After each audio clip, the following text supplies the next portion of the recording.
আলহামদুলিল্লাহ রাব্বিল আলামিন ওয়াসসালাতু ওয়াসসালামু আলা আশরাফিল আমবিয়া ওয়া সাইয়্যিদুল মুরসালিন নবিয়িনা মুহাম্মদ ওয়া আলা আলিহি ওয়া আসহাবিহি আজমাইন। সম্মানিত হাজিরিন, আজকে আমাদের তাফসীর শুরু হচ্ছে সূরা আল আরাফের 185 নম্বর আয়াত থেকে। আল্লাহ তাআলা শুরু করছেন, আওয়ালাম ইয়ানজুরু ফি মালাকুতিস সামাওয়াতি ওয়াল আরদ। তারা কি দেখে না যে আসমান জমিনের মধ্যে আল্লাহ তাআলা যা কিছু সৃষ্টি, ক্ষমতা, সুলতান, যত কিছু তিনি এখানে সৃষ্টি করেছেন, কিভাবে আল্লাহ তাআলা ক্ষমতা সেখানে কার্যকরী হয়ে আছে, সব কিছুর স্রষ্টা যে তিনি, নিয়ন্ত্রক তিনি, এগুলো কি তারা দেখে না? ওয়ামা খালাকাল্লাহু মিন শাই, যাই তিনি সৃষ্টি করেছেন সমস্ত সৃষ্টির মধ্যে তারা তাকালেই তো দেখতে পায় যে আল্লাহ তাআলা আছেন কিনা, তার কত ক্ষমতা আছে। ওয়ান আসা আন ইয়াকুনা কাদ ইকতারাবা আজালুহুম, আর তারা যে মানে না আল্লাহ তাআলাকে, তাদের আজল মাউত, শেষ সময় যদি খুব কাছাকাছি হয়ে যায়, আল্লাহ তাআলার কাছে চলে যেতে হয়, তাহলে কি হবে, তাদের কি উপায় হবে? তখন বেঈমান হয়ে যদি মৃত্যুবরণ করতে চায়, ফাবিআইয়ি হাদীসিন বাদাহু ইউমিনুন, আর কোন কথা আছে যা বললে তারা ঈমান আনবে? আল্লাহ তাআলা নিজেই প্রশ্ন করছেন মনে হয় যে আর কোন কথা আছে এটা বললে তারা ঈমান আনবে। কত সুন্দর করে প্রত্যেকটি কথা আল্লাহ তাআলা বললেন। যে কোনো সৃষ্টির দিকে তাকালেই মনে হয় যে এই সৃষ্টিটা তো অটোমেটিক্যালি এমনি হয়নি, তার একজন স্রষ্টা রয়েছেন। মানুষ বলেন, জিন, ইনসান, হাইওয়ান, গাছপালা, ফল ফুল, পাখি, মাছ, সকল সৃষ্টি, পাহাড় পর্বত, নদী নালা, সাগর, সব কিছু দেখলেই অবশ্যই মনে পড়ার কথা সৃষ্টিকর্তার। তিনি সৃষ্টি করেছেন, তার কত ক্ষমতা, এত বিশাল দুনিয়া এবং এই বিশ্ব যিনি সৃষ্টি করতে পারেন, তার যে কত ক্ষমতা আছে। তার প্রতি যদি কেউ বেয়াদবি করে, তার কথা না মানে, তার প্রতি বিশ্বাস না করে, তাহলে সে যে যাবে আল্লাহ তাআলার কাছে, তার কি অবস্থা হবে? এই কথাগুলো বলার পরেও যদি মানুষের খবর না থাকে, কোনো মানুষ যদি হতো যে আমি কোনোদিন মরবো না, কারোর কাছে আমার জিজ্ঞাসাবাদ করা লাগবে না, তাহলে তো ঠিক আছে। এমন কথা বলার কেউ আছে পৃথিবীতে, আমি কোনোদিন মরবো না? যদি মানুষ মাঝে মধ্যে বলে আমি মৃত্যুকে ঘৃণা করি, আমি মরতে চাই না, আমি 300 বছর বাঁচতে চাই, আমার অনেক কাজ আছে, এরকম মাঝে মধ্যে পাওয়া যায় কিছু। চাইলে কি থাকতে পারবে? তো আল্লাহ তাআলাকে পেতে হলে একটু সৃষ্টির দিকে তাকালেই বোঝা যায় যে আল্লাহ কত মহান, কত ক্ষমতার অধিকারী। আমি পিপিলিকা থেকে তো ছোট, তার শানে মিলালে আমি কিসের বিনিময়ে তো সীমা লঙ্ঘন করি। এখানে আওয়ালাম ইয়ানজুরু ফি মালাকুতিস সামাওয়াত, যে আসমান জমিনের সৃষ্টি, ক্ষমতা, আল্লাহর কুদরত, শান, এগুলো দেখার, এগুলো কি তারা দেখে না? সৃষ্টির দিকে দেখলে অনেক সময় মানুষের স্রষ্টার কথা মনে পড়ে। সুন্দর একটি ফুল, গোলাপের এত সুন্দর সুগন্ধ, এত কালার, মাটি থেকে আসার সময় কে সুগন্ধ লাগিয়ে দিয়েছে? সুবহানাল্লাহ, কিভাবে এই মাটি থেকে সুগন্ধ চলে আসলো? এগুলো দেখার মধ্যে অনেক সৃষ্টির মানুষের আল্লাহকে চেনার, পাওয়ার অনেক বিষয় আছে। আকাশ, জমিন, সাগর, এসব দেখলে আল্লাহ তাআলার কথা মনে হওয়া উচিত। ইন্না ফি খালকিস সামাওয়াতি ওয়াল আরদ ওয়া ইখতিলাফিল লাইলি ওয়ান নাহার লাআয়াতিল লিউলিল আলবাব, সত্যিকার বিবেক সম্পন্ন মানুষদের জন্য এসব সৃষ্টির মধ্যে বিরাট বিরাট নিদর্শনগুলো আছে, অনেক স্বাক্ষর আছে সৃষ্টিকর্তা সব জায়গায়। এখন কেউ কেউ আবার এখান থেকে ইমাম কুরতুবী রহমতুল্লাহ আলাইহি বলেন যে কিছু দুষ্ট প্রকৃতির লোক আছে, তারা বলে যে মাঝে মধ্যে আমি সুন্দরী স্ত্রীর লোক দিকে তাকাই, যারা মাহরাম না, খুব সুন্দর স্ত্রীর লোক দেখলে খুব ভালো করে তাকাই। কেন? আল্লাহ তাআলা যে কত সুন্দর করে সৃষ্টি করতে পারেন সেটা একটু দেখি। ওই কোন এক আরবি কবি বলেছেন, কি বলেছেন, তুমি এত সুন্দর তাই তোমার দিকে চেয়ে থাকি, সে কি মোর অপরাধ? কবিরা এইরকম এই অনেক সময় অন্যায় কথা চালিয়ে দেয়। তো তাকাতে তো নিষেধ করা হয়েছে। যেদিকে তাকালে মানুষের মধ্যে ওয়াসওয়াসা সৃষ্টি হবে, খাহেসাত সৃষ্টি হবে, যেটা মানুষকে অনৈতিক দিয়ে ঠেলে দিবে, সেদিকে তাকানো যাবে না। এই প্রসঙ্গ আলোচনা করতে গিয়ে ইমাম কুরতুবী রহমতুল্লাহ আলাইহি বলেন, কিছু লোক এরকম ফাজলামি করে, বেহুদা কোরআনের আয়াতকে অপব্যবহার করে এগুলা তারা জাস্টিফাই করতে চায়, এটা ঠিক নয়। লাম ইউহিল্লাল্লাহু নাযরা ইলা আলা সূরাতিন লা মাইলা লিন-নাফসি ইলাইহা। ওকে, যে সমস্ত চেহারার দিকে তাকালে মানুষের মধ্যে খাহিশ আসবে অন্যায়ভাবে, হ্যাঁ, সেগুলোর দিকে তাকানো যাবে না। যে দিকে তাকালে কোনো খাহিশ আসবে না। ফুলের দিকে তাকালে অসুবিধা নাই, সুন্দর পাখির দিকে তাকালে অসুবিধা নাই, সুন্দর একটি পাহাড়, অত সুন্দর এলাকা তাকালে কোনো অসুবিধা নেই। কিন্তু পুরুষকে নারীদের থেকে, নারীদেরকে পুরুষদের থেকে আল্লাহ তাআলা চক্ষুকে নিচের দিকে নামিয়ে রাখতে বলেছেন। ওকে, ওয়ালা ইউকারিনুহা লাযযা, এই সমস্ত তাকানোর পিছনে কোনো মনের ভিতরে খাহেশ, এই কোনো কিছুর স্বাদ আসতে পারে না, সেগুলোর দিকে তাকাতে পারবে। সেজন্যই মহিলাদেরকে পর্দার মধ্যে থাকতে বলেছেন আল্লাহ তাআলা। তিনি আরো বলেন, ওয়ালিযালিকা মা বাআসাল্লাহু সুবহানাহু ইমরাআতান বিরিসালা, সেজন্যই আল্লাহ তাআলা কোনো মহিলাকে নবী বানিয়ে পাঠাননি। কারণ নবীর কাছে যাবে, কালিমা শিখবে, এলেম শিখবে, তার দিকে তাকাইতে হবে, তো এটা তো গুনাহ হয়ে যাবে। এই জন্য মহিলাকে নবী বানাননি।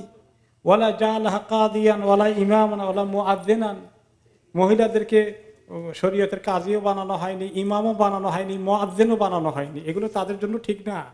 এগুলো সবগুলো দিয়ে গেলে গণমানুষের মধ্যে, সাধারণ মানুষের মধ্যে ঢুকে যেতে হবে। নারী পুরুষের মধ্যে পর্দার কোনো ব্যবধান আর থাকবে না। এগুলো সমাজের মধ্যে অনৈতিকতা সৃষ্টি করবে।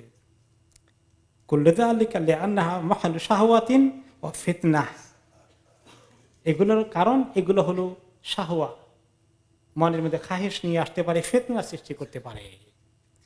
সেজন্য তিনি বলেন, ফামান ক্বালা আনা আজিদু মিনাস সুওয়ারিল মুস্তাহসানা ইবরান, কেউ যদি বলে আমি একটা সুন্দর চেহারা দেখলে, হ্যাঁ, সেটা যদি গায়রে মাহরাম হয়, আমি সেখানে সৃষ্টিকর্তার কথা মনে করি। কাযযাবনাহু, আমরা বলবো তুমি মিথ্যাবাদী, তুমি অন্য মতলবে তাকাও আর আল্লাহর সৃষ্টির কথা বলে জাস্টিফাই করতে চাও। ওকে, কুল ওয়া কুল্লু মান মাইয়াযা নাফসাহু বিতাবিআতিন তুখরিজুহু আন তিবাইনা কাযযাবনাহু, কেউ যদি বলে আমি অত দেখছি কিন্তু আমার কোনো অসুবিধা হয় না, এরকমই কেউ যদি বলে অন্যায় কথা, এটা অস্বাভাবিক কথা, আমরা তাকে মিথ্যাবাদী বলবো। ওয়া ইন্নামা হাযি খুদাউ শাইতান লিল মুদ্দাঈন, শয়তানে কিছু লোককে মুখে দিয়ে এই সমস্ত অন্যায় দাবির কথা বের করে নিয়ে আসে। এগুলো একটাও সত্য কথা নয়, এগুলো মিথ্যা কথা। যাই হোক, ইমাম ইবনে কুরতুবী থেকে আমরা এই বিষয়ে একটি বিশেষ পয়েন্ট বলেছিলেন। আমরা আবার চলে আসি আয়াতের দিকে। আল্লাহ তাআলা তারপরে বলছেন, এই যে আল্লাহ তাআলাকে এরপরে যখন চিনে না, এত কিছু দেখার পরে, সৃষ্টির এত নমুনা দেখে আল্লাহকে তারা খুঁজে পায় না। মান ইউদ্লিলিল্লাহু ফালা হাদিয়া লাহু ওয়া ইয়াযরুহুম ফি তুগয়ানিহিম ইয়ামাহুন, যাকে এভাবে আল্লাহ গোমরাহ করে দেবেন, হেদায়েত থেকে বঞ্চিত করে দেবেন, আর আল্লাহ তাকে ছেড়ে দেবেন যে সে তার সীমা লঙ্ঘন, তার অন্যায় অপকর্মে এবং খোদাদ্রোহিতায় সে ব্যস্ত থাকবে, সে ঘুরতে থাকবে, সেখান থেকে সে নিস্তার পাবে না। তা আল্লাহ তাআলা যদি মেহেরবানি করে তাকে হেদায়েত না দেন, তাহলে তার এই অন্ধকার থেকে পরিত্রাণ পাওয়ার কোনো উপায় নেই। অ্যাগেইন, যে এখানে আল্লাহ তাআলা তাকে ইচ্ছা করে এভাবে বের করে দেননি, সে নিজে পথভ্রষ্টতা বেছে নিয়েছে। আর যারা পথভ্রষ্টতা থেকে উদ্ধার পেতে চায়, সঠিক পথের সন্ধান চায়, দোয়া করে ইহদিনাস সিরাতাল মুস্তাকিম, আল্লাহ তাআলা তাদেরকে হিদায়াত দেওয়ার জন্য ইন্তজার করছেন। কাজে এখানে আল্লাহ তাআলাকে দায়ী করার কোনো সুযোগ নেই। এই সে অদৃষ্ট বা অবিশ্বাসীরা আরেকটি জিনিসকে অস্বীকার করে, কিয়ামতের কথা। মানুষ মরে গেলে শেষ, আবার কি?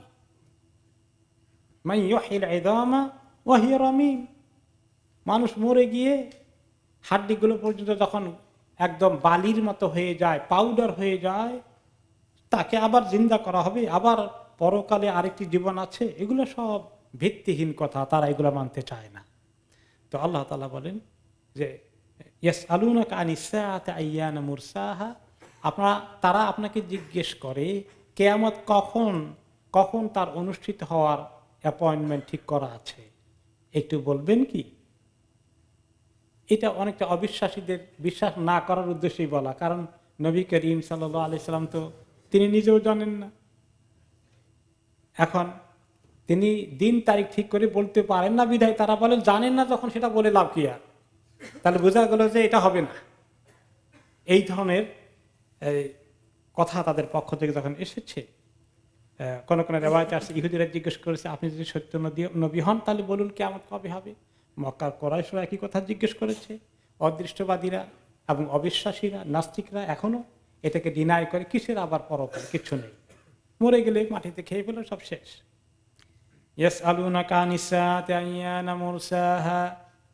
আপনাকে জিজ্ঞেস করে তারা কখন হবে কিয়ামত, সেটা অনুষ্ঠিত হওয়ার দিন তারিখ কবে। আপনি বলে দিন এই কিয়ামতের সুনির্দিষ্ট দিন তারিখ, এগুলোর নির্দিষ্ট সময় আমার রবের কাছে একমাত্র আছে, আর কারো কাছে নেই।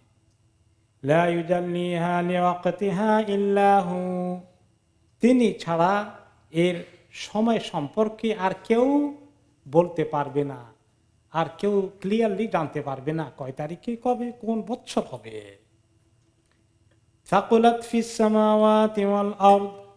কিয়ামত যখন অনুষ্ঠিত হবে আসমান জমিনে, সেটা অনেক ভারী জিনিস হিসাবে আসবে, কোনো লাইট কিছু না, হালকা কিছু না। এটি একটি মস্ত বড় মহাপ্রলয়, এটি বিরাট এক কাণ্ড ঘটে যাবে, সারা দুনিয়া লন্ড ভন্ড হয়ে যাবে। সাকুলাত অনেক হেভি জিনিস, এটা আকাশ জমিনের মধ্যে।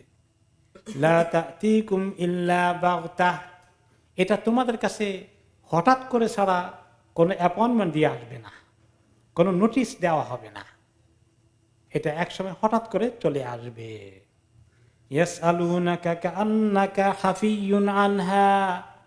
তারা আপনাকে এমন ভাবে জিজ্ঞেস করতে চায় মনে হয় যেন আপনি সব জানেন, দিন তারিখ সব মুখস্থ করে রেখেছেন।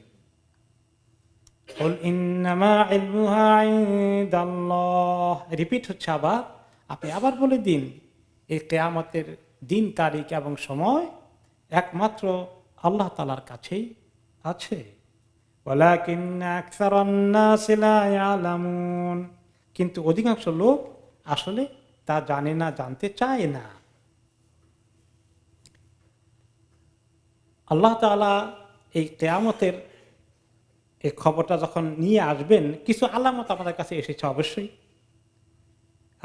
কিন্তু হঠাৎ করে কিভাবে আসবে সেই প্রসঙ্গে হাদিসে এসেছে, ইন্নাস সাআতা তাহিজু বিন-নাস, কিয়ামত হঠাৎ করে মানুষদেরকে এমন ভাবে ধরে টান দিবে, এমন ভাবে অনুষ্ঠিত হবে, মানুষের কোনো হুঁশ তখন থাকবে না, কিছু করার কোনো সম্বিত তারা খুঁজে পাবে না, ফিরে পাবে না। ওয়াররাজুলু ইয়াসলু হাউদাহু ওয়াররাজুলু ইয়াসকি মাশিয়াতা, কেউ আছে যে সে তার পানির টাঙ্কিটাকে ঠিক করছে, কেউ আছে তার গরু ছাগলকে পানি পান করাচ্ছে। ওয়াররাজুলু ইউকিমুস সালাতা ফিস সুক, কেউ কেবল তার বাজারে দোকানের পসরা সাজিয়েছে কেবল বিক্রি করার জন্য। ওয়ায়াহফাদু মিজানাহু ওয়া ইয়ারফাউহু, কেউ বেচাকেনা করছে, দাঁড়ি পাল্লাকে উপরে নিচে উঠাচ্ছে, ঠিক আছে কিনা মাপামাপি করছে। এগুলো করা অবস্থায় হঠাৎ করে কিয়ামত আসবে, কোনো কাজকর্ম তারা কন্ট্রোল করে শেষ করতে পারবে না, এমনভাবে মিনিটের মধ্যে, ক্ষণিকের মধ্যে ঘটে যাবে। আর একটা হাদিসে এসেছে, লা তাকুমুস সাআ হাত্তা তাতলু আশ-শামসু মিন মাগরিবিহা, এর আগে অবশ্যই কতগুলো বড় বড় চিহ্ন ঘটবে। একটা হচ্ছে সূর্য পশ্চিম দিক থেকে উদিত হবে, ফাইদা তালাত ওয়া আন-নাসু আমানু আজমাউন, সূর্যকে পশ্চিম দিক থেকে উঠতে দেখলে তখন দুনিয়ার যত বেদিন কাফের মুশরিক যা আছে সব জলদি করে ঈমান এনে ফেলবে, কিন্তু ওই ঈমান কি কবুল হবে? ফাযালিকা হিনা লা ইয়ানফাউ নাফসান ঈমানুহা লাম তাকুন আমানাত মিন ক্বাবল, ওই ঈমান এমন এক ঈমান যে ঈমান লোকেরা এর আগে আনেনি, না আনার কারণে এই ঈমান তাদের কোনো ফায়দা দেবে না, এই ঈমান আল্লাহ তাআলার কাছে কখনো গ্রহণযোগ্য হবে না। আও কাসাবাত ফি ঈমানিহা খায়রা, এর এই সূর্য পশ্চিম দিক থেকে উঠার আগে যদি ঈমান আনতো আর একটু নেক আমল করার সুযোগ পেত, এটা দেখার আগ পর্যন্ত সেটা কাজে লাগতো, কিন্তু সূর্য পশ্চিম দিক থেকে উঠার পরে আর ঈমান কোনো কাজে লাগবে না। ওয়ালা তাকুমান্নাস সাআ ওয়া ক্বাদ নাশারা রাজুলানি সাওবাহুমা ফালা ইয়াতাবায়ানিহি ওয়ালা ইয়াতুয়ানিহি, কিয়ামত এমন অবস্থায় আসবে ক্রেতা বিক্রেতা একটা কাপড় বেচা কিনা করছে, মনে করেন শাড়ি কাপড় বা লুঙ্গি বা ট্রাউজার আপনি কিনছেন, ওনার হাতে এক মাথা কাপড়ের, আপনার হাতে এক মাথা, আপনি উল্টায় পাল্টায় দেখছেন বা সে আপনাকে দেখাচ্ছে। এই অবস্থা কিয়ামত হয়ে গেল, বেচা কিনে আর কমপ্লিট করা গেল না, ওখানেই থেকে গেল সব। ওয়ালা তাকুমান্না সাআতু ওয়া কাদ ইনসারাফার রাজুলু বিলাবানিন লাকিহাতু ফালা ইয়াতআমহু। কিয়ামত এমন অবস্থা অনুষ্ঠিত হবে, একটি লোক তার গরু বা ছাগল দুধ দহন করে পাত্র করে নিয়ে আসে ঘরে, নিজে খাবে, বাচ্চাদেরকে খাওয়াবে, এই খাওয়া আর কিসমতে জুটবে না। ওয়ালা তাকুমান্না সাআতু ওয়া হুয়া ইয়ালিতু হাওদাহু ফালা ইয়াসকা ফীহি।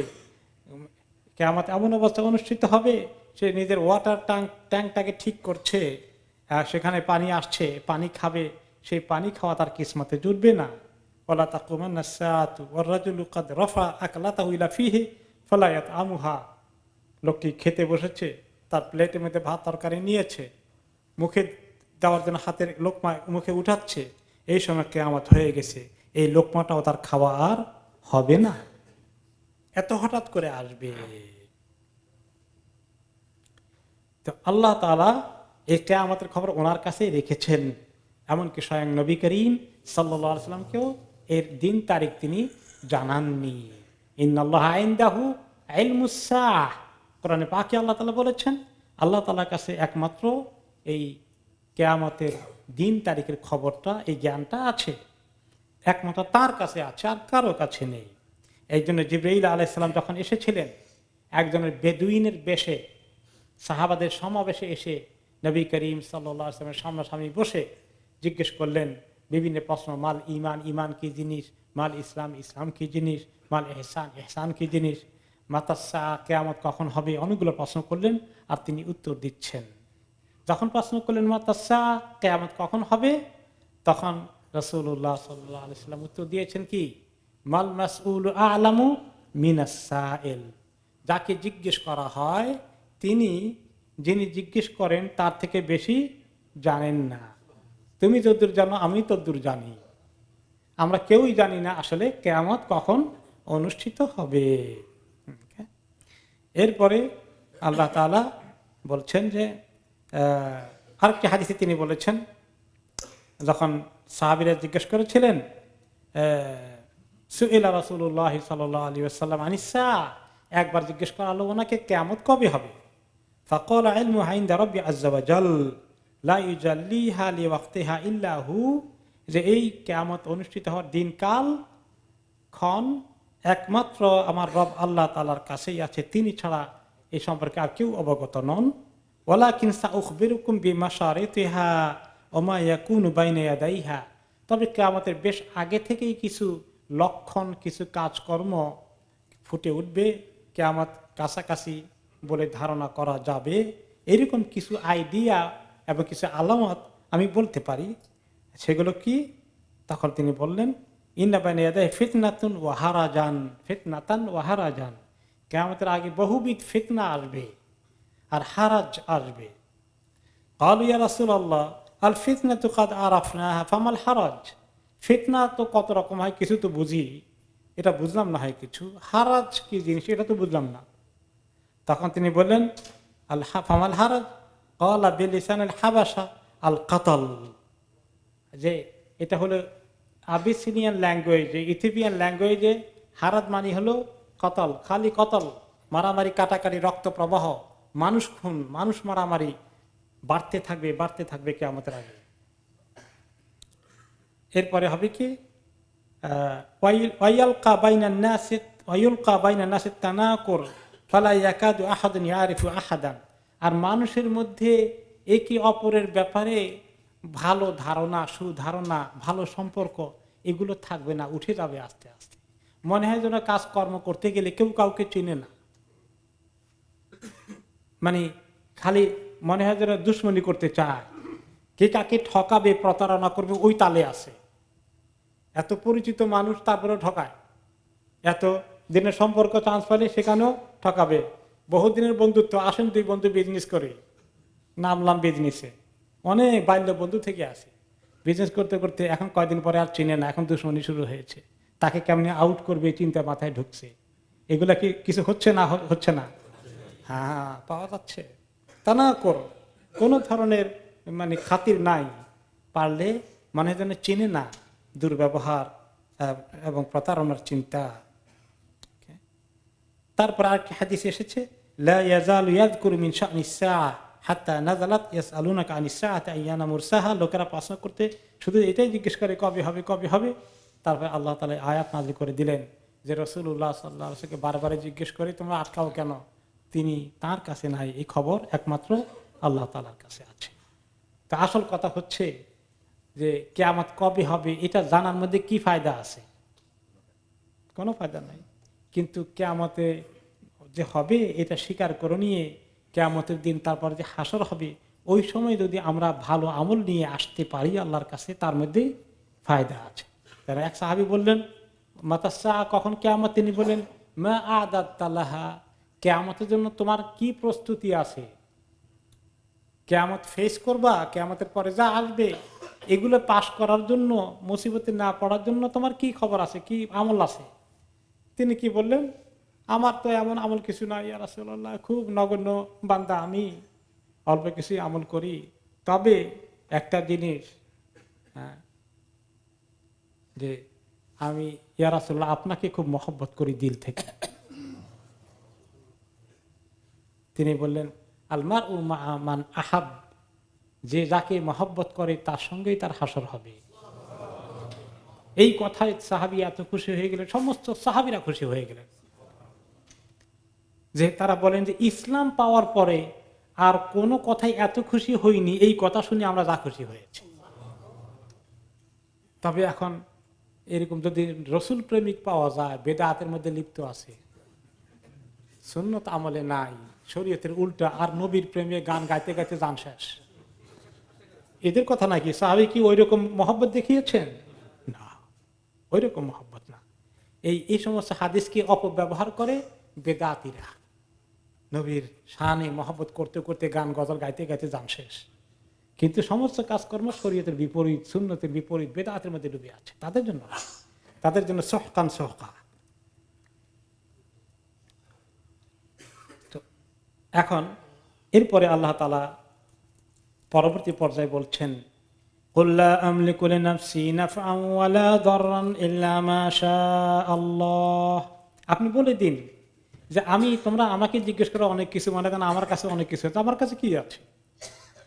কিয়ামতের জ্ঞান তো দূরের কথা, কারো উপকার করা, কারো ক্ষতি করা, আমার উপকার আমার ক্ষতি কোনোটাও তো আমার হাতে নাই। সব কার হাতে? আল্লাহ তাআলার হাতে। আর ওলিয়া আউলিয়াদের হাতে কেমন আছে? আল্লাহ। আমরা তো সব ওলিয়া আউলিয়াদের হাতে দিয়ে বসে আছি। তাহলে তিনি বলছেন, লা আমলিকু লিনাফসি নাফআন ওয়ালা দাররা ইল্লা মা শাআল্লাহ, আমি নিজে আমার উপকার করার, আমার কল্যাণ নিশ্চিত করার এবং আমার ক্ষতি থেকে বা আমার করার ক্ষতি থেকে বাঁচার কোনোটাই আমার হাতে নেই। ইল্লা মা শাআল্লাহ, শুধুমাত্র আল্লাহ যেটা চাইবেন সেটাই হবে। এ ব্যাপারে কোনো সন্দেহ আছে? তাহলে কেন মানুষ মাজারের পিছনে ঘুরে? এত ক্ষমতা মাজারের আছে, এত ক্ষমতা অমুক পীর সাহেবের আছে, এত ক্ষমতা অমুক ওলি আল্লাহর বুজুর্গের আছে, আল্লাহ তাআলাকে ছেড়ে দিয়ে ক্ষমতা অন্য জায়গায় খুঁজে বেড়ায়। ওয়ালাউ কুনতু আ'লামুল গায়বা লাস্তাকসারতু মিনাল খায়রি ওয়া মা মাসসানিয়াস সু। আর আমি যদি গায়েব জানতাম তাহলে আমি ভালো ভালো জিনিস, কিসমতের ফয়সালা কি কি হইতে পারে সব অ্যাডভান্স আমি জোগাড় করে ফেলতাম। গায়েব জানলে যেখানে ক্ষতি আছে জীবনে সেখানে কোনোদিন যেতাম না, খালি যেখানে লাভ আছে ওটা ধরতাম। ওয়া মা মাসসানিয়াস সু, আমাকে ক্ষতি কোনোদিন টাচ করতো না যদি আমি গায়েব জানতাম। কিছু লোক বিশ্বাস করে আল্লাহ রসুল গায়েব জানে না, কয় কি? কত ওলি আল্লাহ তো গায়েব জানেন, তো আল্লাহ রসুল জানবেন না তার মানে? তো মানুষের গায়ের জোরের কথা না আল্লাহ তাআলার কোরআন যেটা বলে সেটা সত্য কথা? কোরআন। তাহলে কোন সাহসে মানুষ কোরআনের বিরুদ্ধে পর্যন্ত কথা বলে আর এই ধরনের মানে বদ আকীদার দিকে নিজেরা চলে যায় আর মানুষকে বিভ্রান্ত করতে নিয়ে যায়? সহিহ আকীদার কত গুরুত্ব দেখতে পেয়েছেন? আর বেদাত শিরকের মধ্যে লিপ্ত হওয়া যে কত ক্ষতিগ্রস্ত হওয়ার কারণ হতে পারে, সরাসরি কোরআনের বিরুদ্ধে চলে যাচ্ছে। অথচ সে নিজেকে মুসলিম মনে করছে। তিনি যদি জানতেন তাহলে কখনো ক্ষতিগ্রস্ত হতেন না। তিনি জানতেন না যে বদর যুদ্ধে তিনি বিজয় পাবেন, তিনি কি জানতেন না? আল্লাহর কাছে দোয়া করছেন যে আল্লাহ আমাদেরকে সাহায্য করেন। আল্লাহ তাআলা বিজয় দিয়েছেন। ওহদের যুদ্ধে অনেক সাহাবী শহীদ হয়ে যাবে, অনেক রক্ত প্রবাহিত হবে, হামজা রাদিয়াল্লাহু আনহু শহীদ হয়ে যাবেন, এগুলো তিনি আগে জানতেন? কখনোই জানতেন না। তাহলে এরকম যুদ্ধে তিনি যেতেনই না, যুদ্ধকে অ্যাভয়েড করতেন। ওমা মাসসিনিয়া সু, আমাকে ক্ষতিগ্রস্ত হওয়া কখনো টাচ করতে পারতো না যদি আমি গায়েব জানতাম। এখন আমি আমার চিন্তা অনুযায়ী আমার আল্লাহর হুকুম, আল্লাহ যেদিকে নিয়ে যান সেদিকে আমাকে যেতে হয়। আমি যদিও চেষ্টা করি আমার জ্ঞান বিবেক খরচ করে কোন দিকে গেলে ভালো হবে, কোন দিকে গেলে মন্দ হবে, কিন্তু আমি তো কিছু গায়েব জানি না। কি হবে শেষ পর্যন্ত সেটাকে তিনি জানতেন না। ইন আনা ইল্লা নাযীরুন ওয়া বাশীরুন লিকাওমিন ইউমিনুন। আমি তো শুধুমাত্র নাযীর। নাযীর অর্থ কি? সতর্ককারী। আর বাশীর সুসংবাদ দানকারী। লিকাওমিন ইউমিনুন, ওই কওমের জন্য, ওই লোকদের জন্য যারা ঈমান আনে, যাদের ঈমান আছে। তো রাসূলুল্লাহ সাল্লাল্লাহু আলাইহি ওয়াসাল্লাম আমাদেরকে সতর্ক করতে এসেছেন। কু আনফুসাকুম ওয়া আহলিকুম নার, আর খবর দিতে এসেছেন আল্লাহর পক্ষ থেকে। আর যদি আমরা ওয়ামিলিস সালিহাত করি তাহলে জান্নাতুন তাজরি মিন তাহতিহাল আনহারের সুসংবাদ দিতে এসেছেন। নেক আমল করো তাহলে জান্নাত আছে আখিরাতে, আর গুনার দিকে ডুবে থাকলে জাহান্নামের আগুন তোমাদেরকে ক্ষতিগ্রস্ত করে ফেলবে। এইসব খবর দিতে তিনি এসেছেন। এই দুটো নাদির এবং বাশির, বাশির এবং নাদির দুটোই কোরআনে পাকে আল্লাহ তাআলা আমাদের জন্য ব্যবহার করেছেন। আবার কোন সময় মুবাশশির বলেছেন, মুবাশশিরান, ওই বাশির থেকে সুসংবাদ দানকারী। তার এইটাই হলো দ্বীনি দাওয়াতের পদ্ধতি। মানুষকে কখনো কখনো জান্নাতের সুসংবাদ দিয়ে আকর্ষণ করে, সৃষ্টি করে আমলের দিকে নিয়ে আসতে হবে। আবার কোন সময় জাহান্নামের ভয় দেখিয়ে গুনাহ থেকে সরিয়ে আনতে হবে। এই দুটো কাজ একসঙ্গে করতে হবে। ফজিলতের কাজও করতে হবে, খবর শোনাতে হবে সহিহ হাদিস দিয়ে, কোরআন দিয়ে, আর গুনার থেকে বাঁচার জন্য কোরআন হাদিসের এগুলো শোনাইতে হবে। শুধু ফজিলত এক তরফা যদি খালি বয়ান হতে থাকে তাহলে এটা কমপ্লিট ইসলাম হবে? শুধু ফজিলত দিয়ে ইসলাম হবে না। আবার শুধু ভয় দেখিয়ে মানুষকে একেবারে নিরাশ করে দিল, কোনো আশার আলো নাই, এটাও সহিহ ইসলামী দাওয়াত হবে না। দুটো শোনাইতে হবে। এই জন্য কোরআনে পাকে দুটো আছে, হাদিস শরীফে দুটোটা আছে। হুয়াল্লাযী খালাকাকুম মিন নাফসিন ওয়াহিদাতিন ওয়া জাআলা মিনহা যাওজাহা লিয়াসকুনা ইলাইহা। আল্লাহ তাআলা নিজের পরিচয় দিচ্ছেন, দেখো তোমরা আল্লাহকে এখনো চিনলে না, আল্লাহকে এখনো জানতে পারোনি, যে তিনি তো তোমাদেরকে সৃষ্টি করেছেন একটি মাত্র জান থেকে, একটি মাত্র জীবন থেকে, একটি মাত্র আত্মা থেকে, একজন প্রথম মানুষ থেকে। তিনি কে? আদম আলাইহিস সালাম। ওয়াজআলা মিনহা যাওজাহা, তার থেকে বানিয়েছেন তার স্ত্রী হাওয়া আলাইহিস সালাতু ওয়াস সালাম, বাম পাজর থেকে সৃষ্টি করেছেন। কেন হাওয়াকে সৃষ্টি করলেন? কেন? লিয়াসকুনা ইলাইহা, তারা যখন দাম্পত্য জীবন যাপন করবে, আদম যখন তার স্ত্রীর কাছে যাবে, তার মধ্যে সুখ শান্তি আসবে, সুকুন আসবে, সে একটু প্রশান্তি পাবে। তা নাহলে জীবনটা তার একলা, তার কষ্টকর হয়ে যাবে। দুইজনে মিলে একটা সুখের সংসার গড়লে জীবনে অনেক সুখ শান্তি আসে। এই জন্য আল্লাহ তাআলা সৃষ্টি করেছেন। এবং এই খবর অন্যান্য আয়াতে এসেছে, ইয়া আইয়ুহান নাসু ইন্না খালাকনাকুম মিন যাকারিন ওয়া উনসা, হে লোকেরা আমি তোমাদেরকে সৃষ্টি করেছি পুরুষ আর নারী। শুধু পুরুষ নয়, শুধু নারী নয়, উভয় লিঙ্গ সৃষ্টি করে তোমাদের মধ্যে সংসারের জীবনের এই ধারণা পেতে। ইয়া আইয়ুহান নাসু তাকু রাব্বাকুমুল্লাযী খালাকাকুম মিন নাফসিন ওয়াহিদাতিন ওয়া খালাকা মিনহা যাওজাহা। আরেক সূরা নিসা বলেছেন, হে লোকেরা তোমাদের রবকে ভয় করো, যিনি তোমাদেরকে একটি মাত্র জান থেকে সৃষ্টি করেছেন, সেখান থেকে তার স্ত্রীকে সৃষ্টি করেছেন। অন্য আয়াতে তিনি কি বলেছেন? ওয়ামিন আয়াতিহি আন খালাকা লাকুম মিন আনফুসিকুম আজওয়াজা লিতাসকুনু ইলাইহা ওয়া জাআলা বাইনাকুম মাওয়াদ্দাতাও ওয়া রাহমাহ।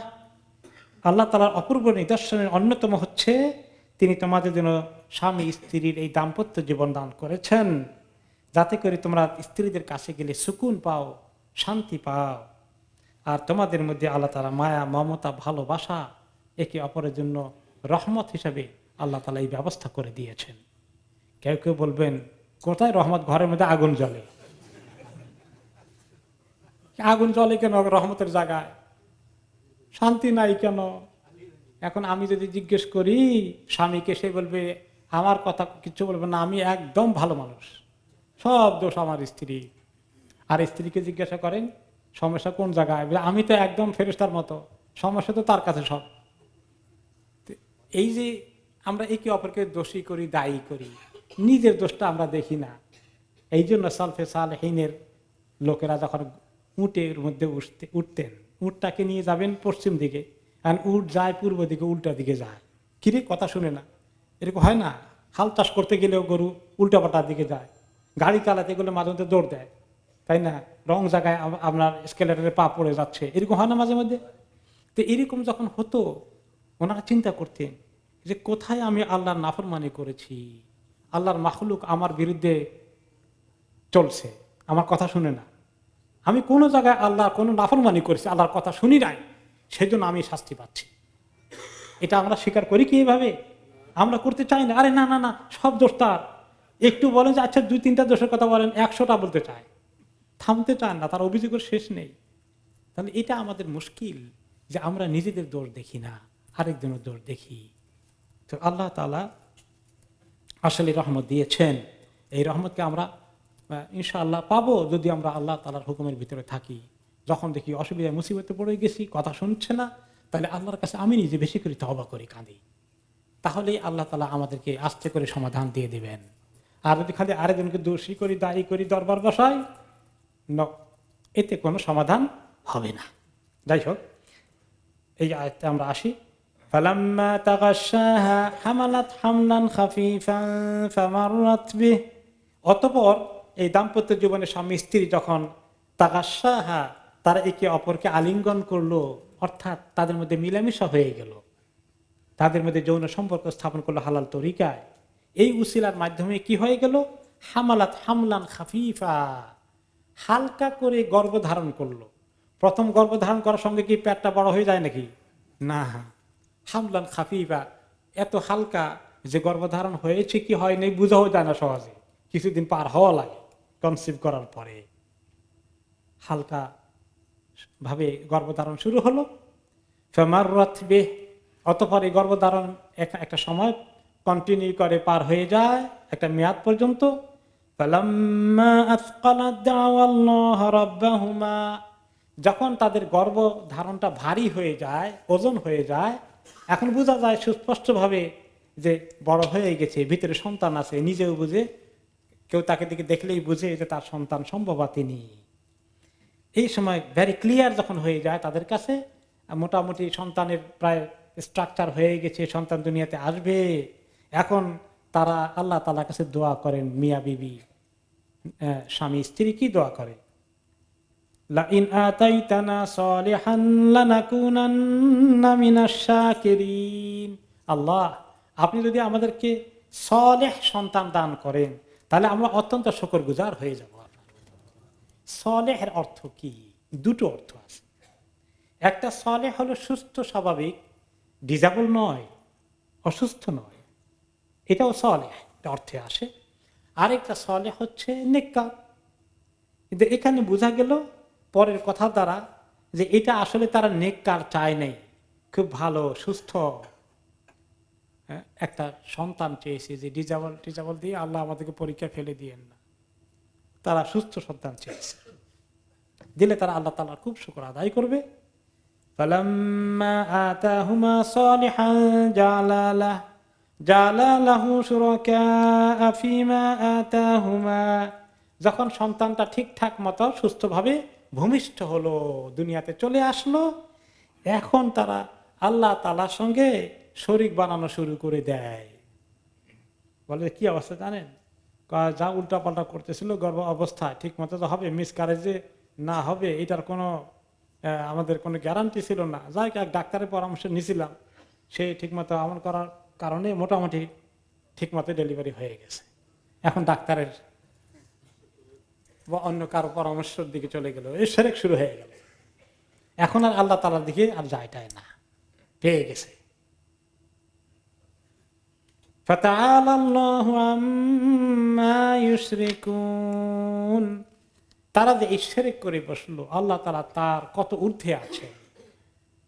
অন্য মানুষকে তারা ক্রেডিট দিয়ে দিল, স্বীকৃতি দিল, রিকগনিশন দিল, তাদের কারণে তারা সুস্থ সন্তান পেয়েছে। যে আল্লাহ তাআলা দিলেন তার কথা আর এখন আর বলে না। কিসের শিরক তারা করে? তাদের মাবুদ গুলোকে। আয়ুশরিকুনা মা লা ইয়াখলুকু শাইআন ওয়া হুম ইখলাকুন ওয়া লা ইস্তাতিউনা লাহুম নাসরান ওয়া লা আনফুসাহুম ইয়ানসুরুন। তারা কি শিরক করে এমন জিনিসকে যা কখনোই কিছু সৃষ্টি করে না, বরঞ্চ ওই যার যে মাবুদগুলোকে তারা পূজা করে, শিরক করে, সেগুলোকেও আল্লাহ তাআলা সৃষ্টি করেছে। এমন কোন স্রষ্টা কি তারা পেয়েছে যার ইবাদত করে আল্লাহ ছাড়া? বা সেগুলো আল্লাহ সৃষ্টি। বড় পাথরের ইবাদত করে, বড় পাহাড়ের ইবাদত করে, বট গাছের ইবাদত করে, গরুর ইবাদত করে, বিভিন্ন মূর্তির ইবাদত করে। এগুলো সবই তো মূর্তি যা দিয়ে বানিয়েছে, এগুলো সব আল্লাহর সৃষ্টি, অরিজিনাল ম্যাটেরিয়াল। তো সব কোন স্রষ্টা তো তারা পেল না। কেমনে মানুষ নিজে আশরাফুল মাখলুকাত, সৃষ্টির সেরা হওয়ার পরেও আরেকটি সৃষ্টিকে নিজের মাবুদ মনে করে বসে আছে? ওয়ালা ইস্তাতিউনা লাহুম নাসরান ওয়ালা আনফুসাহুম ইয়ানসুরুন। আর এরা তো এই মাবুদগুলো তাদের কোনো সাহায্যই করতে পারবে না, কখনো সক্ষম নয়। বিপদে আপদে মাবুদের কাছে অনেকক্ষণ পর্যন্ত ডাকতে থাকে, কাঁদতে থাকে, চোখের পানি ফেলতে থাকে, এই মাবুদগুলো তাদের কোনো উপকার করতে পারবে? এদেরকে কি উদ্ধার করবে? ওরা যদি মাবুদগুলো কোনো বিপদে পড়লে তাদেরকে উদ্ধার করারও তো তারা পারবে না নিজেকে। এবং এই প্রসঙ্গে ইমাম ইবনে কাসির একটা ঘটনা নিয়ে এসেছেন সাহাবীদের মধ্যে। মুআয ইবনে জাবাল রাদিয়াল্লাহু আনহু আর আমর ইবনুল জামুহ, ওকে, মুআয ইবনে জাবাল আর মুআয ইবনে আমর ইবনুল জামুহ, এই দুইজন ছিলেন বন্ধু। তো তারা মদিনায় দুই যুবক ইসলাম কবুল করেছেন, একজন মুআয ইবনে জাবাল আর একজন মুআয ইবনে আমর ইবনুল জামুহ। আর এই আমর ইবনুল জামুহ ওই আরেক মুআযের পিতা, এই বেচারা এখনো মুশরিক আছে মদিনায়। ওকে, এখন এই দুই যুবক, আমর ইবনে জামুর ছেলে মুআয, আরেক মুআয আছে মুআয ইবনে জাবাল, দুই যুবক কি করে, মদিনায় কিছু মুশরিক তখনও আছে প্রথম দিকে, তারা বিভিন্ন জায়গায় মদিনায় রাতের বেলা অন্ধকারে গিয়ে যেখানে যেখানে মাবুদগুলো আছে ওগুলাকে উল্টাপাল্টা করে ভেঙে টেঙে কিছু নাজেহাল করে আসত। যাতে করে উদ্দেশ্য হচ্ছে যে যারা এগুলোর পূজা করে, ইবাদত করে, তারা যেন মনে করে আমাদের মাবুদের সঙ্গে এত দুর্ব্যবহার করা হয়, কে করে এটা, মাবুদ নিজেকে আত্মরক্ষা করতে পারে না, তার ইবাদত করে লাভ কি, এরকম একটা লেসন তারা নেক। তো এগুলো করতে গিয়ে তারা কি করত, আমর ইবনুল জামুহ যে নিজে, তার ছেলে মুসলিম মুআয, কিন্তু আমর ইবনুল জামুহ এখনো মুসলিম নন, তিনি এখনো মুশরিক, তারও মাবুদ একটা আছে।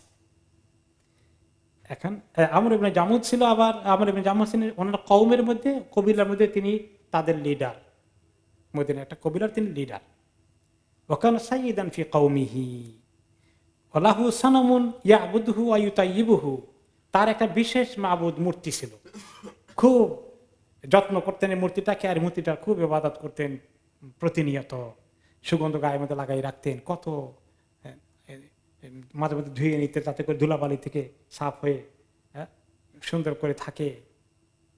এখন কি করলো তারা, এখন চিন্তা করলো এই মুআয, আমার বাবা তো এখন মুশরিক, ওনারা কিভাবে ইসলামে নিয়ে আসা যায়, ওনার মাবুদারে কিছু করে দেখি ওনার খবর হয় কিনা। ফাকানা ইয়াজিআনা ফিল লাইল ফাইনাক্কিসানিহি আলা রাসিহি ওয়া ইয়াতখানিহি বিল আদারা। তো রাতের বেলা গিয়া মাবুদটারে উপর করে রাখছে, একদম উল্টায়, মাথা নিচের দিকে দিয়ে, আর গায়ের মধ্যে কিছু ময়লা টলা লাগিয়ে দিছে, হয়তো উটের গোবর টোবর এরকম কিছু আবর্জনা দিয়ে একবার ময়লা করে থুয়ে আসছে। ফেজি আমর ইবনে জামু ফায়ারামা সানা বিহি, আর আমর ইবনে জামু সকালবেলা এসে মাহবুদের খবর নেয়, ইবাদত করতে আসে আর মুসি টুসি দেয়, ইয়া আল্লাহ মাহবুদের অবস্থা কাহিল। আবার ধুয়ে টুয়ে সুন্দর করে ভালো করে ওয়াশ করে আতর লাগিয়ে দিয়ে এরপরে কি করলো, গলার মধ্যে একটা তরবারি লটকায় রাখলো। শোনো মাহবুদ, নেক্সট টাইম যখন এই দুষ্কৃতিকারীরা আসবে তোমাকে এই সমস্ত করতে, তরবারি দিয়ে কল্লা ফেলে দিবা, চুপচাপ বসে থাকা দরকার নেই। ওকে ওকে এন্টাসের নিজের জন্য সাহায্য করেন না, এটা কি সেলফ ডিফেন্স করবেন তো কিছু, মাহবুদের ভালো করে কয়ে গেল। ওকে, তো এইভাবে কয়েকদিন গেছে। তো ওনারা আবার পরের দিনকে উল্টে দিয়া তরবারি টরবারি ফালাই থুইয়া সেভাবে রেখে দিয়েছেন। এরপরে কয়েকদিন এরকম করার পরে ওনারা চিন্তা করলেন যে বাবারে তো দেখা যায় এখনো লেসন দিতে পারি না, ওই তার বন্ধু সহ, কি করা যায়, কেমনে আমার বাবা এই মিথ্যা মাহবুদ থেকে মুক্তি পাবে। একদিন কি করলেন, হাত্তা আখাদা হুমার রতন ফাকার না হুমা কালবিন মাইর, এক জায়গায় কুকুর একটা মরে বসে আছে, ওইটাকে ধরে এনে এই মাহবুদের ওটার গলার রশি লাগাইয়া মাহবুদের গলার রশির মধ্যে দিয়া একসঙ্গে বেঁধে রাখলেন। ওকে, বেঁধে ওখান থেকে টেনে নিয়ে গিয়ে পাশে যে কুয়া আছিল কুয়ার মধ্যে উপর করে ফেলে দিছে, পরিত্যক্ত একটা কুয়ার মধ্যে ফেলে দিলেন। এখন আমর ইবনে জামু এসে তার মাহবুদের খুঁজে পায় না, পাশে খোঁজাখুঁজি করতে গিয়ে দেখে যে ওই পরিত্যক্ত কুয়ার মধ্যে মাহবুদ মরা কুকুরের সঙ্গে একসঙ্গে লটকে উল্টে আছে। তিনি দেখলেন মাহবুদের দুরবস্থা। এখন বুঝলেন, কিছু বোধোদয় হলো যে আমার এই মাহবুদ আর তার দিন বোধহয় মোটেই ঠিক না। তখন একটা কবিতা পড়লেন, তাল্লাহি লাউ কুনতা ইলাহান মুস্তাদান লাম তাকুয়াল কালবু জামিয়ান ফি কারণ, আল্লাহর কসম তুমি যদি সত্যিকার মাহবুদ হতা তাহলে তোমাকে কুকুরের মরা কুকুরের সঙ্গে আজকে একসঙ্গে এখানে পাইতাম না আমি। সুম্মা আসলামা ফাহাসুনা ইসলামহু, অতঃপর ইসলাম কবুল করলেন। ওনার ইসলামটা তখন অনেক বড় সুন্দর ইসলাম হয়ে গেল। পরবর্তী পর্যায়ে তিনি এমনভাবে ইসলামকে নিলেন, তিনি উহুদের ময়দানে আল্লাহ তাআলা ওনার শাহাদাত কবুল করে ফেললেন। এই মাহবুদের কথা আল্লাহ তাআলা বলছেন যে এমন মাহবুদ করে যে মাহবুদরা নিজেদেরকেও সাহায্য করতে পারে না বিপদে পড়লে। তো এই মাহবুদের ইবাদত কেমনে করে? ইব্রাহিম আলাইহিস সালাম ওই শিক্ষা দেওয়ার জন্য কি করলেন, ছোট ছোট মাহবুদগুলো শেষ করে বড় মাহবুদের মানে মাথা রাতা ভেঙে গলার মধ্যে লটকায় রাখলেন কুড়াল। এই লেসনের জন্য যে দেখুক সবগুলা মাহবুদ শেষ, তারে আহত করে তার গলায় কুড়াল লটকায় রাখছে, কিছুই করতে পারলো না, তারপরে তো শিক্ষা নিল না। মানুষ এরকম জাহেল। আমি চিন্তা করি বর্তমান জামানায় মানুষের তো সোকল অনেক প্রোগ্রেসিভ মানে নলেজের দিক থেকে মানুষ হিউম্যান সোসাইটি, তারপরেও এই অবস্থায় মানুষ কেমনে নিজের গড়া পাথর মূর্তি এই সমস্ত পূজা করে। সুবহানাল্লাহ। তো আল্লাহ তাআলা বলছেন,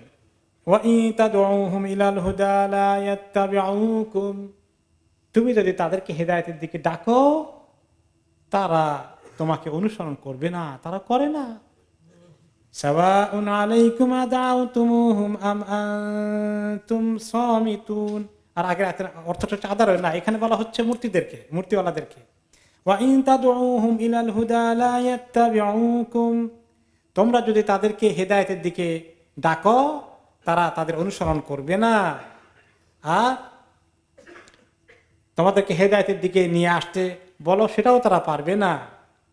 সাওয়াউন আলাইকুম, বরাবর তোমাদের জন্য, আদাউতুমুহুম আম আনতুম সামিতুন, তোমরা তাদেরকে ডাকো, অনেক ইবাদত করো, পূজা করো, অর্ঘ্য দাও, অনেক কিছু তাদের কাছে আশা করো, করতে পারো যদি করো, অথবা চুপ করে থাকো, কোনোটাই তাদের কোনো আসে যায় না, মাবুদের কিচ্ছু করার নাই। ইন্নাল্লাযীনা তাদউনা মিন দুনিল্লাহি ইবাদুন আমসালুকুম ফাদউহুম ফালা ইস্তাজিবু লাকুম ইন কুনতুম সাদিকিন। নিশ্চয়ই যেগুলোকে তোমরা ডাকো আল্লাহ ছাড়া, এরা ইবাদ, এরা সৃষ্টি, এরা বান্দা বান্দি। কোন সময় মাবুদ তো মূর্তি, কোন সময় মাবুদ হলো ফেরাউনের মতো কোন বড় এরকম মহাশক্তির অধিকারী মানুষের দৃষ্টিতে। এরা তোমাদের মতোই সৃষ্টি, এরা তোমাদের মতোই বান্দা, আল্লাহর ক্রিয়েশন। ফাদউহুম, এদিকে ডাকো, আরো ডাকতে চাইলে ডাকো। ফালিয়াস্তাজিবু লাকুম, এখন তোমরা তো ডাকলা, ওরা জবাব দেখ তোমাদেরকে। তোমরা দোয়া করলা, ওরা আনসার করুক দেখি। ইন কুনতুম সাদিকিন, যদি তোমরা সত্যবাদী হও। এই যে এরা মাবুদ হওয়ার উপযুক্ত, এই যে বলো লাত মানত ওজ্জা এত মাবুদ তোমাদের, এরা ডাকো ওদেরকে বেশি করে, দেখি তারা কি তোমাদেরকে জবাব দেয়। বিপদে পড়েছ, দেখি কেমনি বিপদ থেকে উদ্ধার করে। তোমরা কি মানুষ হয়ে চিন্তা করো না? বিবেক নাই তোমাদের? আল্লাহুম আরজুলুন ইয়ামশুনা বিহা, ওদের কি পা আছে, ওরা হাঁটতে পারে তোমাদের মাবুদগুলো? আম লাহুম আইদি ইয়াবতিশুনা বিহা, তাদের কি হাত আছে যে হাত দিয়ে তারা কাউকে আঘাত করতে পারবে, কোনো দুশমনকে ঠেকাতে পারবে? আম লাহুম আয়ুনুন ইউবসিরুনা বিহা, তাদের কি চোখ আছে মাবুদদের, দেখতে পায় কিছু? তুমি যে এত কান্নাকাটি করো, দেখে কিছু সে তোমাকে? আম লাহুম আযানুন ইয়াসমাউনা বিহা, তাদের কি কান আছে, এগুলা কি তোমাদের কথাবার্তা তারা শুনতে পায় কিছু? আবেদন দরখাস্ত। কুল উদউ শুরাকাআকুম সুম্মা কিদুনি ফালা তুনযিরুন, আপনি বলে দেন, আমি এগুলো বলি তোমাদের খুব দুশ্মনী লাগে না? মনে করো আমি তোমাদের দুশ্মনী করি, তোমরা আমার উপরে খ্যাপা, তোমরা আমাকে মেরে ফেলতে চাও, আমার সঙ্গে দুশ্মনী করতে চাও, আপনি বলে দেন তোমাদের সমস্ত শরীরগুলোকে ডাকো, সমস্ত মাবুদগুলোকে জোগাড় করো একসঙ্গে, আর আমার বিরুদ্ধে মাবুদেরকে নিয়ে যত পারো ষড়যন্ত্র করো দেখি। ফালা তুনজিরুন, আমাকে একটু সময় দিও না, আজকের ভিতরে শেষ করতে চাও তো করো দেখি। তোমাদের মাবুদেরা কি করে তাদের কাছে যাও। কিরকম চ্যালেঞ্জ দেখছেন? যে আমি তোমাকে চ্যালেঞ্জ দিলাম, তোমরা আমার বিরুদ্ধে অনেক কিছু করতে চাও, আর তোমাদের মাবুদ আছে। এই উহুদের ময়দানে আবু সুফিয়ান কি বলেছিলেন যে লানা উজ্জা ওয়ালাইসা লাকুম উজ্জা, লানা লাতুন ওয়ালাইসা লাকুম লাতুন, লানা মানাতুন ওয়ালাইসা লাকুম মানাতুন। হে মদিনার মুসলমানরা, আমাদের ওজ্জা আছে, তোমাদের কি কোনো ওজ্জা আছে? কিচ্ছু নাই। আমাদের লাত মানাত মাবুদ আছে, তোমাদের তো একটাও নাই। তখন নবী করিম সাল্লাল্লাহু আলাইহি ওয়াসাল্লাম আহত হয়ে পড়ে আছেন, দান দান শহীদ হয়েছে, ওনার কানে আবু সুফিয়ানের আওয়াজ আসলো যে তারা বীরত্বের সাথে তাদের মাবুদের এই সমস্ত জয়ধ্বনি দিচ্ছে। তিনি বললেন সাহাবীদেরকে, উত্তর দাও, আল্লাহু মাওলানা ওয়ালা মাওলা লাকুম, আমাদের এক প্রভু আছেন আল্লাহ, তোমাদের কোনো প্রভু নাই। জবাব দিতে বললেন। ফালা তুনজিরুন, আমাকে সময় দিও না, আমাকে তোমরা শেষ করে দাও। মাবুদদের ষড়যন্ত্র সবাই মিলে সব মাবুদ তোমাদের জোগাড় করো, আসুক আমাকে শেষ করতে, সময় দিও না, আজকের মধ্যে শেষ করে দাও, পারলে করো দেখি। ইন্না ওয়ালিয়াল্লাহুল্লাযী নাযালাল কিতাবা ওয়া হুয়া ইয়াতাওয়াল্লাস সালিহিন। আর আমার কি অবস্থা জানো? আপনি বলেন হে নবী, আমার কথা বলেন, আমি হচ্ছি এমন, আমার একমাত্র অভিভাবক হচ্ছেন আল্লাহ, আমার ওয়ালি আল্লাহ, আল্লাহ আমার ওয়ালি, আল্লাহ আমার অভিভাবক, আল্লাহ আমার সাহায্যকারী, আল্লাহ আমার রক্ষাকারী, যিনি কিতাব নাজিল করেছেন, নাযালাল কিতাব ওয়া হুয়া ইয়াতাওয়াল্লাস সালিহিন, আর তিনি সমস্ত নেককারদের দায়িত্ব গ্রহণ করে থাকেন। আমরা যে সালেহ হয়ে যেতে পারি, আমাদের দায়িত্ব কে নেবেন? আল্লাহ। সালেহ হওয়া, নেককার হওয়া, আল্লাহ তাআলার কাছে বিনা সালেহীন হয়ে যেতে পারি, আমাদের কোনো চিন্তা নাই। তাহলে মুমিনের ওয়ালি হচ্ছেন আল্লাহ। আল্লাহু ওয়ালিউল্লাযীনা আমানু ইখরিজুহুম মিনাজ-যুলুমাতি ইলান-নূর।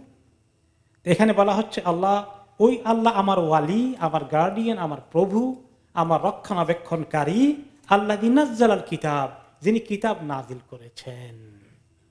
আমি সেই আল্লাহর উপর বিশ্বাস করি, সেই আল্লাহ আমার মহাশক্তিশালী প্রভু, তিনি সমস্ত নেককারদের দায়িত্ব নিয়েছেন। কাজে আমার কোনো দুশ্চিন্তা নেই যে তোমরা আমাকে কি ক্ষতিগ্রস্ত করবে। ওমর ইবনে আব্দুল আজিজ রাহিমাহুল্লাহ, উনি এই আয়াতটা একসময় উচ্চারণ করেছিলেন। উনি ইন্তেকালের কাছাকাছি সময়ে অসুস্থ হয়ে পড়ে আছেন। তো ওনাকে ঘিরে ওনার ছেলে মেয়েরা আছে, হয়তো কিছুক্ষণের মধ্যে উনি চলে যেতে পারেন। দুর্বল হয়ে গেছে।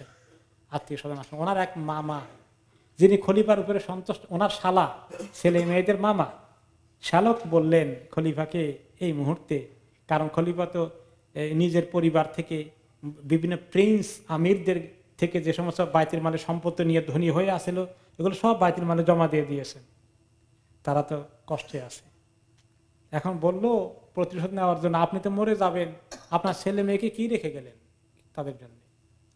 এরা তো কিচ্ছু কোনো সম্পত্তি রেখে গেলেন না, তো ছেলে মেয়েদের মনগুলো খারাপ হয়ে যাবে না, বাবা মরে যাবে কিচ্ছু রেখে গেল না। তো তিনি বললেন, দেখো বাবারা, তোমরা মন খারাপ করছো এরকম কথা শুনে, এমন তো না যে আমার নিজের কামাই করা অনেক টাকা ছিল সেগুলো আমি একদম সব দিয়ে দিছি, তোমাদের জন্য কিচ্ছু রাখি নাই, এরকম তো কিছু না। আমি তোমাদের কিসমত থেকে কিছু কেড়ে নিয়ে কাউকে দিয়ে দেইনি। যেগুলো বাইতুল মাল থেকে অন্যায়ভাবে আনা হয়েছিল পূর্ববর্তী শাসকদের পক্ষ থেকে, সেগুলোকে বাইতুল মালের রাষ্ট্রীয় সম্পদ দিয়ে কোষাগারে জমা দিয়েছি। তবে এটা ঠিক, আমি খেলাফতের দায়িত্ব পালন করে এতটুকু মাত্র সামান্য বেতন নিয়েছি যাতে আমার সংসারটা চলে কোনো রকমে, তোমাদের সঙ্গে সাদামাটা খাবার খেয়েছি, কিছু রেখে যেতে পারলাম না, তোমরা মন খারাপ করো। কিন্তু আমার এমন এক জায়গায় আস্থা আছে, আমার ওয়ালি হচ্ছেন আল্লাহ, যিনি কিতাব নাজিল করেছেন, এই আয়াতে পড়ে শোনালেন, আল্লাহ সালেহীন, তিনি নেককারদের দায়িত্ব গ্রহণ করে থাকেন। আমার ছেলে মেয়েরা, আমি তোমাদেরকে নেককার বানানোর চেষ্টা করেছি, দিনদার বানানোর চেষ্টা করেছি, তোমরা যদি নেককার হও আমার কোনো চিন্তা নাই, আল্লাহ তাআলা তোমাদের সম্পূর্ণ দেখভালের দায়িত্ব নিয়ে নেবেন। আর যদি নেককার না হও, তারপরে আমি যদি কতগুলো টাকা পয়সা তোমাদেরকে দিয়ে যেতাম, তাহলে হবে কি জানো, ওই টাকা পয়সা তোমাদেরকে জাহান্নামের দিকে আরো দ্রুত গতিতে নিয়ে যাবে, নেককার না হতে পারলে। আর নেককার হয়ে গেলে আমার কোনো চিন্তা নাই, তোমাদের দায়িত্ব যেহেতু আল্লাহ তাআলা নিজ হাতে গ্রহণ করেছেন। এই হলো মুসলমানের অবস্থা। এই জন্য আমরা যখন দুঃখে কষ্টে মুসিবতে থাকি, অর্থনৈতিক কষ্টে থাকি, টানাটানিতে থাকি, চাকরি বাকরি পাই না, চেষ্টা করা দরকার, কিন্তু না হলেও মন এত খারাপ করার উপায়ে কোনো কারণ নাই। যদি আমরা নেককার হতে পারি, আল্লাহ তাআলা আমাদের দায়িত্ব গ্রহণ করে নেবেন। والذين تدعون من دونه لا يستطيعون نصركم ولا أنفسهم ينصرون। এই যে তোমরা আল্লাহকে বাদ দিয়ে অন্যদেরকে ডাকো এইভাবে, তারা তোমাদের কোনো সাহায্য করতে পারবে না, তারা নিজেদেরকেও কোনো সাহায্য করতে পারে না। ওই আবার রিপিট হচ্ছে সেম কথাটা, বারে বারে কনফার্ম করছেন আল্লাহ তাআলা। ওয়া ইন তাদউহুম ইলাল হুদা লা ইয়াসমাউ, আর তাদেরকে যদি হেদায়েতের কথা কিছু বলো, এটা তারা শুনবেও না, ওইদিকে আসতেও পারবে না, নিজেরাই তারা হেদায়েত চেনে না, তোমাদেরকে তারা হেদায়েত দেবে। ওয়া তারাহুম ইয়ানদুরুনা ইলাইকা ওয়া হুম লা ইউবসিরুন, আপনি দেখতে পারেন, আপনি চাইলে দেখেন যে তারা যখন তাকায়, ওকে, ওইদিকে তাকায়, ইয়ানজুরুন আই ইউকাবিলুনাকা বিউয়ুন মুসাওয়ারা কাআন্নাহা নাযিরাতুন ওয়া হিয়া জামাদ, যখন ওই মূর্তিটার দিকে তুমি তাকাও, মনে হয় মূর্তি তোমার দিকে তাকিয়ে আছে, আসলে কি মূর্তি দেখে কিচ্ছু দেখে না, সে তো এমনিই আছে, পড়েই আছে। তো যেই দেখতেও পায় না, যার কোনো ইন্দ্রিয় শক্তি কিচ্ছু নাই, কোনো ক্ষমতা নাই, কেন হে মানুষ বিবেক হারিয়ে এই সমস্ত শিরকের মধ্যে তোমরা লিপ্ত রয়েছ? মক্কার মুশরিকদেরকে, মদিনায় যারা মুশরিক ছিল সবাইকে এই সময় নবী করিম সাল্লাল্লাহু আলাইহি ওয়াসাল্লাম আয়াতগুলো দিয়ে দাওয়াত দিচ্ছিলেন। তারপরে পৃথিবীর মানুষ, মক্কা মদিনা অবশ্য অনেকে পরবর্তীকালে ইসলাম কবুল করেছে, আজও পৃথিবীতে কোটি কোটি মানুষ এরকম মূর্তির মধ্যে, এবার মূর্তির ইবাদতে লিপ্ত, বিভিন্ন ধর্মের অনুসারীরা। এটা যে এরকম অবস্থা থেকে যে আল্লাহ তাআলা আমাদেরকে উদ্ধার করেছেন, আমাদেরকে যে আল্লাহ তাআলা আসল মাবুদকে চেনার তৌফিক দিয়েছেন, সুবহানাল্লাহ, কত বড় নিয়ামত আমরা এনজয় করছি, কতটুকু কি পরিমাণ শুকর আদায় করা দরকার যে আল্লাহ তাআলা একটা মূর্তির কাছে ইবাদত করার থেকে আল্লাহ আমাকে উদ্ধার করে আল্লাহর কাছে সাজদা করার তৌফিক দিয়েছেন। আলহামদুলিল্লাহিল্লাযী হাদানা লিহাযা ওয়া মা কুন্না লিনাহতাদিয়া লাউলা আন হাদানাল্লাহ।